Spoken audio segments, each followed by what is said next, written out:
Ketika melihat beberapa ilustrasi mengenai fenomena ledakan bintang atau supernova, kita mungkin berpikir jika itu merupakan fenomena luar angkasa yang indah.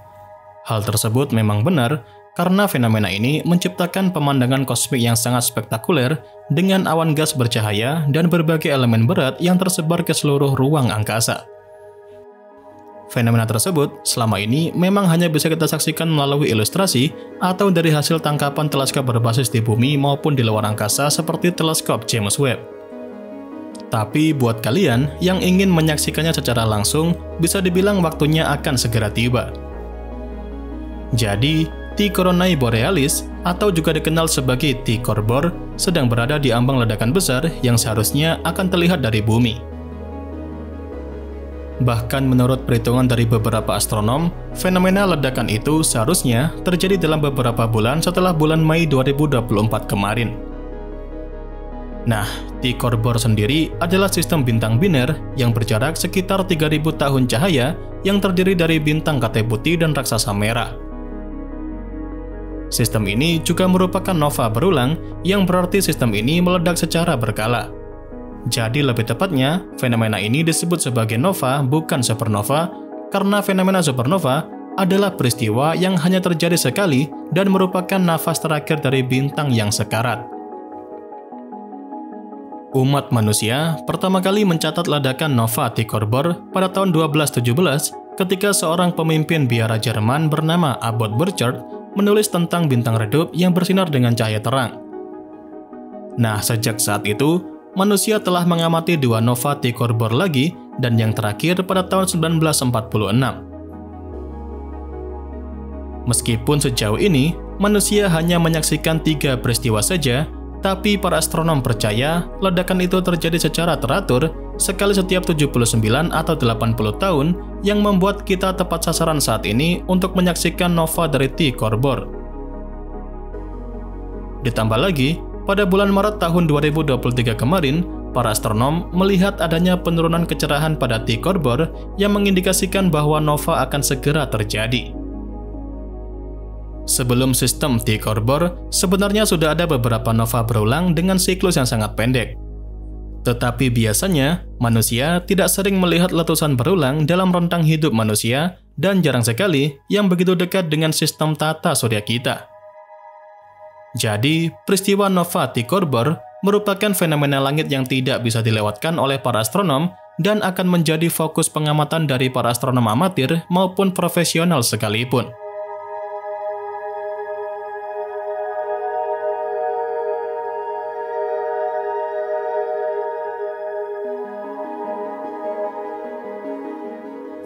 Dari sini, kalian tentunya sudah paham kan, kalau fenomena ledakan T Corbor itu berbeda dengan supernova.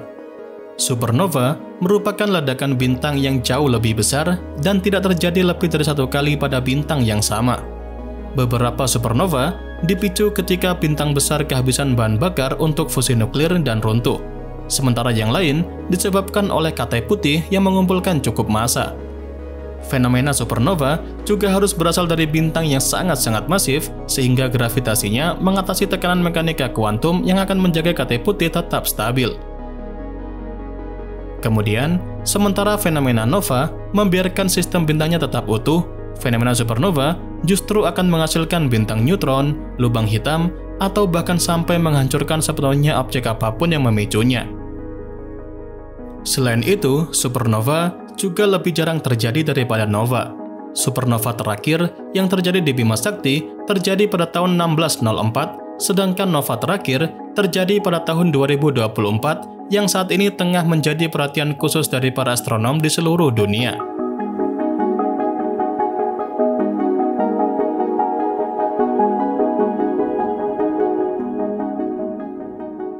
Jadi, setelah T Corbor mengalami nova, bintang itu akan tampak sebagai bintang yang sangat terang di langit malam dan kalian akan dapat menyaksikan kecerahan ini selama sekitar seminggu. Untuk melihatnya, kalian perlu mencari konstelasi Hercules di antara berbagai bintang terang seperti Vega dan Arcturus. Nah, tepat di sampingnya, terdapat lengkungan bintang berbentuk U yang disebut mahkota utara dan sistem T Corbor sendiri terletak di mahkota ini. Menurut para astronom, biasanya peristiwa nova sangat samar dan jauh sehingga sulit untuk mengidentifikasi dengan jelas di mana energi yang meletus dan terkonsentrasi. Namun, pada fenomena nova T-Corbor akan sangat dekat dengan banyak mata yang mengamati dan mempelajari berbagai panjang gelombang. Mudah-mudahan bisa memberikan data untuk mulai mengungkap struktur dan proses spesifik yang terlibat dalam fenomena tersebut. Untuk saat ini juga, masih belum ada tanggal pasti kapan ledakan nova akan terjadi. Namun, begitu saya mendapat kabar bahwa nova sedang berlangsung, tentu saya akan memberikan informasi terbaru kepada kalian semua untuk mengamati fenomena nova dari sistem T-Corbor.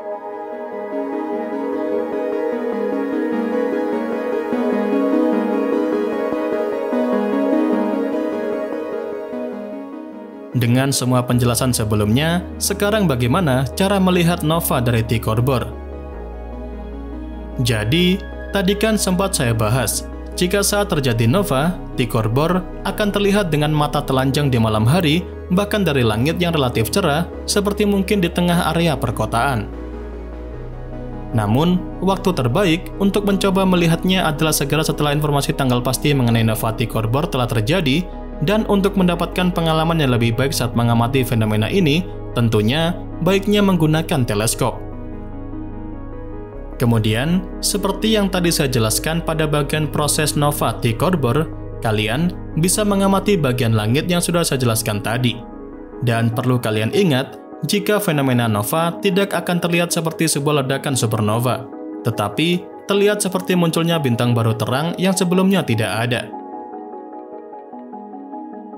Jadi, mumpung belum sepenuhnya dapat diamati, ada baiknya saat ini kalian bisa mencoba melihat wilayah langit tempat fenomena nova tersebut dan pastikan kalian memahami kondisi wilayahnya saat ini sebelum nantinya menuju fenomena nova.